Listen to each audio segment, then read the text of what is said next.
Hello, hello, my friends. It's Jennifer McCollum here, business coach for parent coaches and founder of the Parent Coach Club.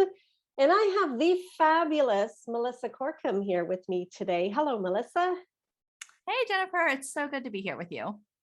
It's so good that you're here. And I want to tell all of those listening, watching in. Melissa is here because of a post that she responded to in our free Facebook group for parent coaches.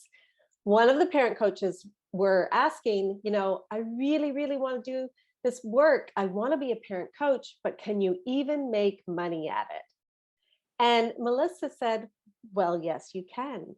So before we get into the money Melissa's making, how she's built her business, Melissa, introduce yourself. Tell us a little bit about yourself and how you serve parents. Thanks, Jennifer. Well, I am a post-adoption support specialist, and I co-founded the Adoption Connection with a friend of mine, Lisa Qualls, and we serve adoptive families in the post-adoption space. So we don't help families adopt. We're not an agency, but we bring a lot of adoption experience. So I'm not just an adoptive mom, but also an adult adoptee. And Lisa is an adoptive mom and then also a birth mom. And so we have this kind of full triad experience that we bring to the table.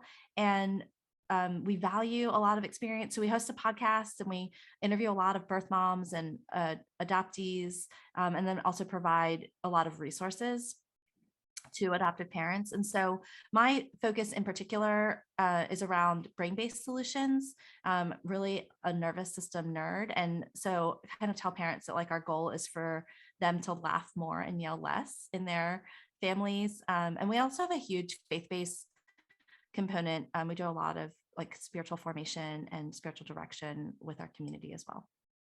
Oh my gosh, I absolutely love your niche. So I talk a lot about the niche, how you need to have a defined niche to stand out. And that was beautiful. And it wasn't just that you have a defined niche of working with those post adoption, you're also telling us what you don't do.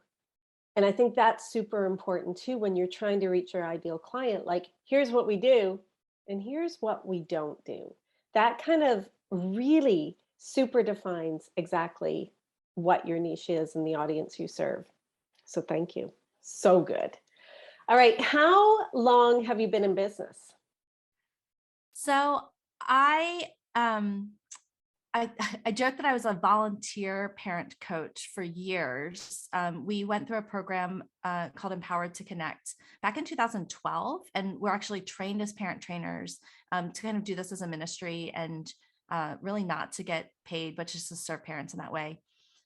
So it goes back all the way to then. In 2018, I kind of caught the entrepreneurial bug and really thought there might be well, it wasn't just about the business. It was actually about, I was homeschooling, I was doing a bajillion other things. I had an essential oil business, and I was coaching on the side, kind of like as a volunteer. And, the conversations would go something like, Melissa, do you have a minute to talk? And, I'd be looking at all the different things that I was doing. And it's like, yeah, I could probably, squeeze in 15 minutes while I'm driving my daughter to dance, those types of conversations. And so the move to make it a business was a little bit about the money, but really more about how can I have dedicated time? Like, how can I serve families better because they need dedicated time and attention?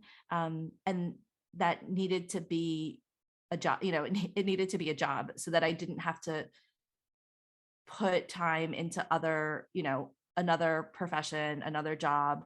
And so that I also had money to free up things that I personally hate doing, like cleaning and grocery shopping. So I really can dedicate the hours that families need. And we serve a lot of families in crisis. So I would say that's the other thing is we serve post-adoptive families, not just post-adoptive families, but post-adoptive families who are really struggling.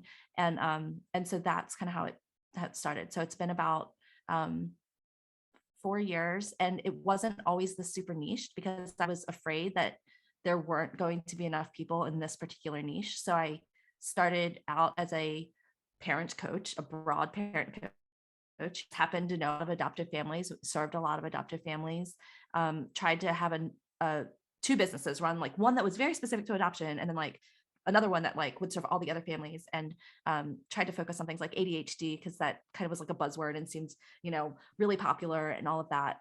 But really just in the last year, really realized, no, my gifting and what I'm really called to do, what's mine to do, is adoptive families. And so it was a process, but that's where we landed. Wow.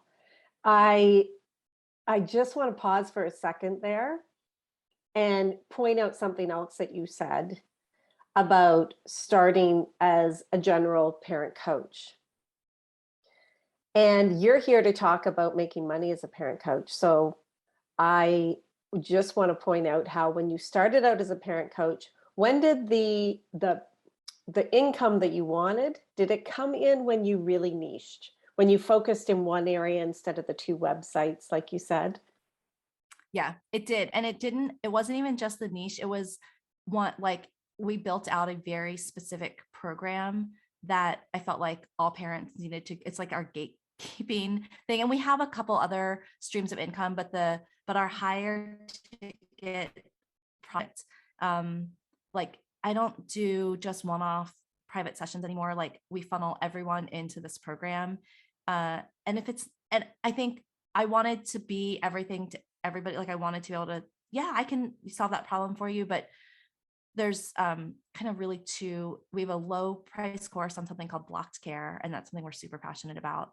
And then we have a 60-day intensive called the Regulation Rescue for parents who are really struggling with big behaviors, feel like they're, in crisis, or just are really passionate about getting their nervous systems healthy in their families. And just that's where people funnel to, and that's where we serve them. And so even just niching down to, this is the one-ish way that we serve families. And I know it sounds so counterintuitive, and I heard it all from all the business coaches for years. And I'm a 7 on the Enneagram, which means being hemmed into one particular thing is like my worst fear. Like I want all the options all the time. And so this was really a lot of personal growth and development for me to be able to make this step. But then lo and behold, it's also where we saw the biggest explosion of growth. Mhm. Yeah, focusing in on the two offers, but the one, like the way that you work with parents is very, very clear. They have one or two options, right? Mm-hmm. That's Yeah. amazing. I love that. Okay, so you're here to talk about the money. Can we talk about the money? Do you want to share what your business Yeah. makes you? So, and this is like with all, so we have our high-end course, we have a smaller course, we have kind of a membership that we serve people through, and we also speak.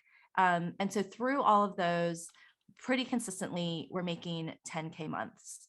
And that's, so I have a business partner. So there's some of that we do jointly and we split. There's some that we each run separately, and so it gets divided, and there's all the expenses and all the things. But in terms of revenue for the company, that's pretty consistent. That's beautiful. And so there's a couple things there that you said, that you don't just have, the one or two offers, you also speak. So the income is coming in there. And I often tell parent coaches, you can make a great income, but you have to diversify. So you have to have one or two, like a great offer, but also maybe an affiliate income coming in. Maybe you're selling a book, maybe you're speaking, that there's other ways to really make up that income. Thank you for being open and sharing that, because a lot of parent coaches just really want to know, can they make an income? So 10K months, does that sound like a great income to all of you listening right now? I think it really does. And it answers the question, can you make money as a parent coach? You absolutely can. So I have some other questions, because I just really want to dive into what would help our listeners right now as they are building their business, or maybe they've been struggling for a while in this parent coaching business and kind of want to know what the next steps are for them. So, um, what is one thing, and I know it's like hindsight, but what is one thing you wish you knew when you started? I I think about the niching. Like I think not being afraid to niche, like there are so many parents in the world.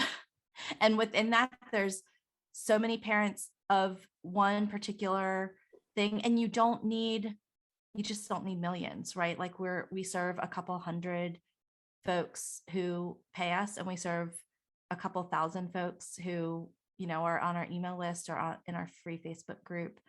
Um, so I was so afraid to do that. I mean, even up to a year ago. And so I think that's the one thing I wish I had just done earlier, because I think it's one of the things in the journey that probably would have made a difference earlier. Like, I don't know that we had to go through all the other years of, with split personalities around parent coaching. We could have kind of just owned this from the beginning. It's hard. It is a hard step, but there's so much ease in it when you just know this is where I'm going to focus. You're not, kind of spreading yourself out too thin in all the areas, trying to be everything for everyone. Isn't that kind of one of the downfalls that we always want to do? We want to just do it all for everyone, but I know. it, Although I kind of feel like maybe I had to do that or try doing it all for everyone to know what the difference was, right? It's kind of like we don't know light without dark. We don't know all these things. So, it's you might still have to try all the things before you figure out what the niche is. right. So, what would you say, Melissa, has been the biggest challenge for you in growing your business? I think just not having business experience. My degree's not in business. I poured a lot of time, energy, and talents into just parenting over the years. I was never in corporate, so I think there was a bit steep learning curve in terms of just the business part, and kind of knowing what's getting to a certain point, like we're to the point where we're starting to grow a team, and I'm like, okay, so what's next, like, and I think that's been a super scary part, like committing to support someone else financially, and you know just trust that your business is sustainable and gonna keep supporting you and the people that you're now bringing into the fold. Yeah, I think that's a common struggle too with, is this just a fluke? This was a great month. Is this it though? Can I keep doing this?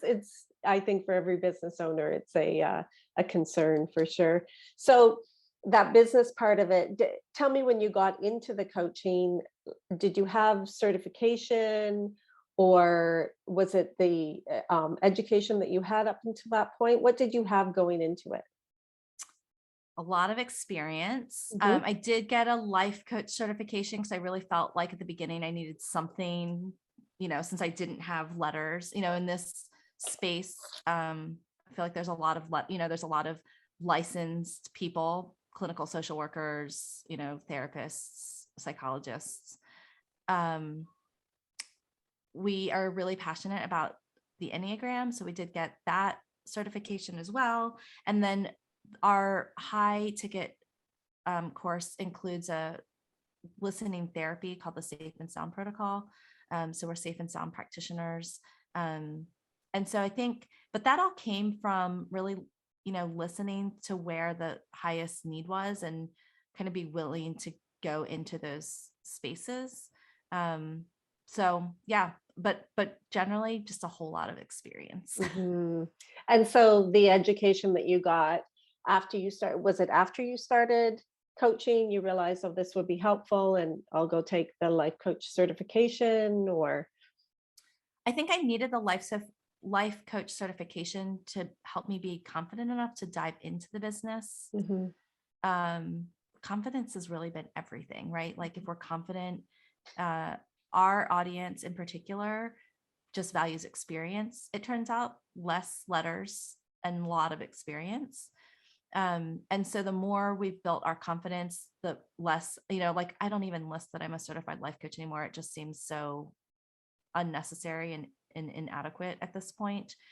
We do talk about the fact that we're safe and sound practitioners because that's a modality of therapy that our audience often is looking for.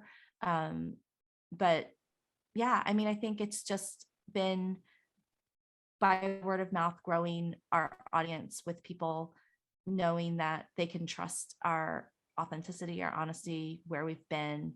And they say it in the online marketing world, like it's the know, like, and trust factor. But in some ways it's really true. People never ask me when we get on a call, like, what's your degree in, or what makes you, they've just experienced our podcast or heard us speak at a conference or have a friend who said, it's been really helpful or whatever. And so that's really what has grown our business. Wow, you're throwing down a lot of truth bombs here, because that's a really big question I get a lot too, is what certification do I need? And, oh, I can't start yet because I'm not certified. And I don't know, if I can even do this because I'm not certified. And to hear you say, nobody asks, and I find that with all the coaches that I coach, nobody asks what their certification is. But the key is the confidence. So what do you need to feel confident in your coaching? And it's really just looking at, what's the background that you have? Usually it's been, probably something that you've been through or you've been able to help someone else through. And it's not necessarily, what the letters are after your name or what the certification is. So I love that you brought that up. You're touching on everything that parent coaches ask me. Like, it's so beautiful. I feel like I should just have this on rerun in our group. Just, yeah. Oh, you have that question? Well, Melissa can answer that for you, So and it's so easy to say. I'll be the first to admit it's not always easy to, right? Just like parenting, right? I can give parenting advice all day long. I'm not the perfect parent by any stretch of the imagination. Well, you know what? I don't think anyone is the perfect parent, and that's not the goal. It's, to raise kids that want to hang out with us when they're older, right? Not mess them up too much. Yeah. Well, I have a couple who don't even want to hang out with me right now. So well, they must be teens, are they? Yeah, young adults. I'm feeling you there. Yeah. Yeah. I think it's interesting too, as a parent coach, like, yeah, we still struggle. We still go through those same things. Like, teenagers are teenagers, and it's not like our family's so perfect. Something that parent coaches say to me too is like, if I'm still in the mess of it, like, I'm struggling in areas, like, how can I coach someone else? And do you ever get that feeling in your coaching? I do, except I really feel like our audience has gravitated towards us because we've been really authentic about who we are, where we are, and that it's still a struggle, and that we've just learned a couple extra things along the way. We've also, between the two of us, we've lived through a lot. Between the two of us, we have 18 kids and a granddaughter. So we've lived through a lot, but I think it's the authenticity of, yeah, no one has arrived, and we can hold space for you, and we will validate your experience. We won't judge you, and the compassion that we can offer the support with is, I think, what parents are missing from a more clinical, like the psychologist that does the neuropsych eval. That's so beautiful, Melissa. Thank you so much for sharing all of that with us. Is there anything that you want parent coaches to know that we haven't touched on today? I think,